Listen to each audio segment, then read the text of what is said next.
Assalamualaikum warahmatullahi wabarakatuh. Pemirsa di rumah, para subscriber channel YouTube Fitur Supernatural, pada malam hari ini saya Ki Macan Tawang berada di base camp tim pemburu Nabi Bondowoso, memberikan sebuah edukasi, testimoni dan kesaksian dalam pengijazahan Ajian Bolo Sewu II.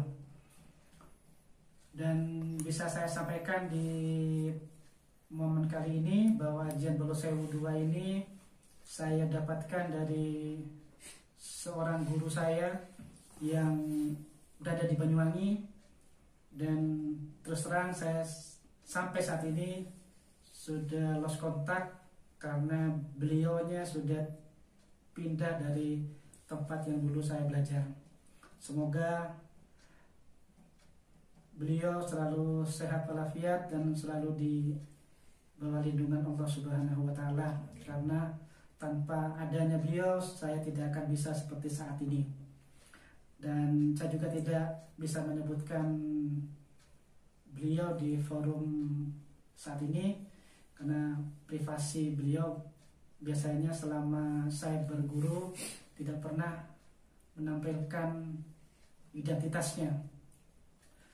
Dan yang pasti kalau dihitung pada tahun ini beliau sekitar umur 70-an. Dan semoga selalu sehat. Dan pada kesempatan kali ini saya bersama Mas Denny. Mas Denny ini adalah teman kecil saya mulai SD sampai SMA, dan sekarang bergabung dengan tim pemburu Alemko Bondowoso. Dan pada kesempatan kali ini akan menuturkan kisahnya, testimoninya, apa yang dirasakan ketika pengijazahan Ajian Bolo Sewu II sampai ke masa penyelarasan. Monggo disampaikan apa yang dirasakan ketika pengijazahan Ajian Bolo Sewu di sekretariat dan base camp tim pemburu Alemko Bondowoso. Kalau pengijazahan secara awal di sekretariat, yang saya rasakan ya seperti dalam pikiran itu kita dibawa berjalan-jalan, seperti berkelana ke suatu tempat, seperti ke hutan, melewati, kadang juga melewati bukit. Ya kita seperti, kalau saya artikan sendiri, mungkin seperti kayak mencari suatu tempat untuk menetap gitu. Atau kalau saya artikan mungkin secara Bolo Sewunya yang katanya suku Bolo Sewu Serangan, mungkin kalau diterapkan secara nyatanya mungkin itu dalam artian seperti mencari yang akan diserang gitu loh. Cuma karena ini prosesnya mungkin penyelarasan, jadi mungkin prosesnya seperti itu dulu, seperti diajak berkelana dulu. Mungkin kita diajak berkenalan dulu dengan dunianya atau mungkin dengan kodamnya. Reaksi itu dirasakan ketika tawasul ataukah ketika zikir? Ketika zikir. Zikir sampai hitungan kira-kira berapa? Mungkin gak nyampe 200 sudah langsung merasakan. Terlihat nyata ya?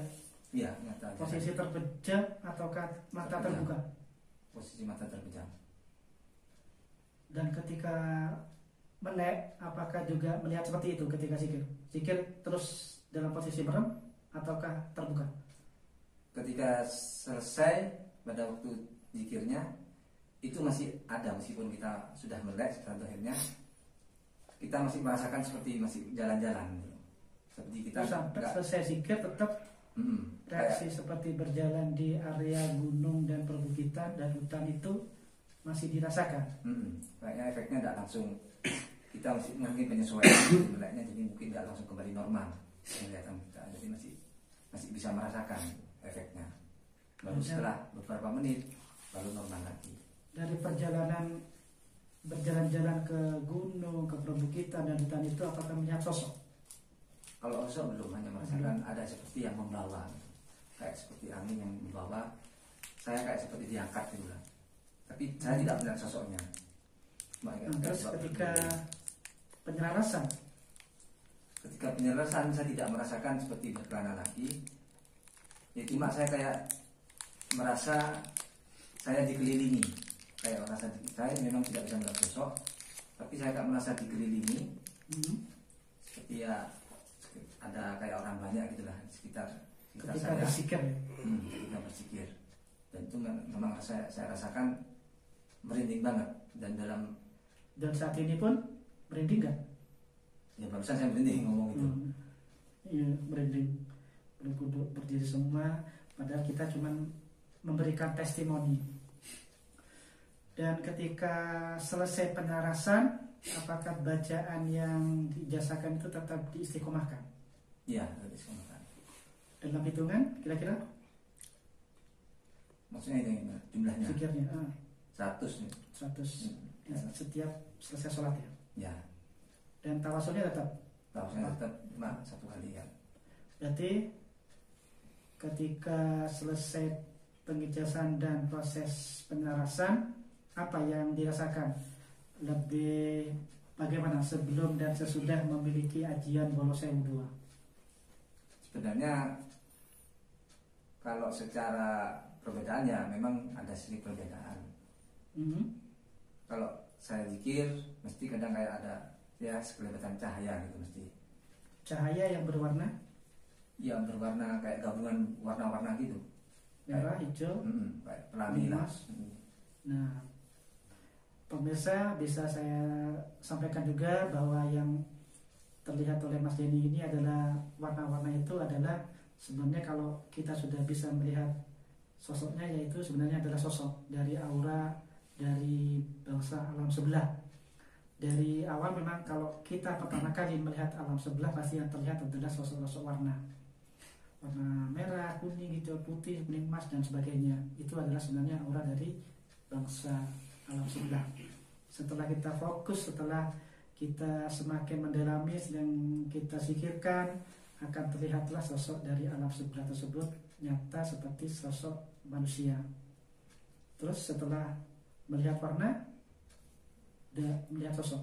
Kalau melihat sosok, kalau sosok dari Kota Bolosewu ini sendiri memang belum pernah melihat. Tapi kalau sosok kayak sosok negatif mungkin di sekitar itu, kebanyakan saya melihat sosok dalam bentuk pocong. Berarti yang negatif ya? Negatif. Memang tidak. Terus ketika melihat sosok yang negatif, yang dilakukan menghindar atau? Ya saya langsung baca pikirannya aja.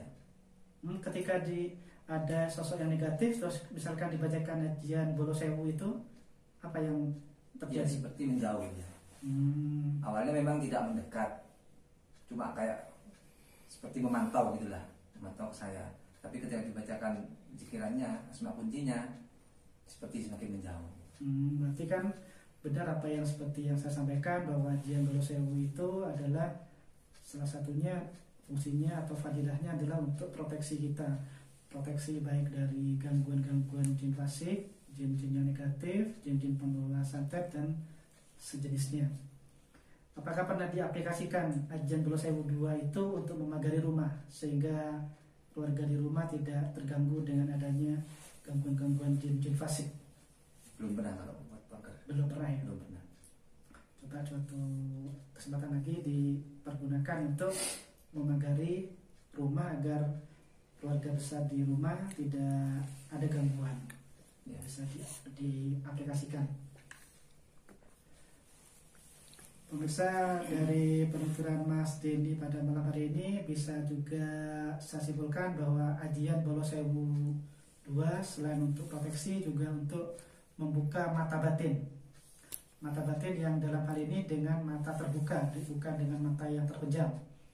Jadi kalau Anda pemirsa di rumah atau subscriber yang ingin mempelajari ajian Bolosewu 2, bisa menghubungi Ki Macan Tawang di Sekretariat Tim Pemburu Anak Bondowoso sesuai yang di alamat channel YouTube kami. Sekian, wabillahi taufik wal hidayah. Wassalamualaikum warahmatullahi wabarakatuh. Waalaikumsalam.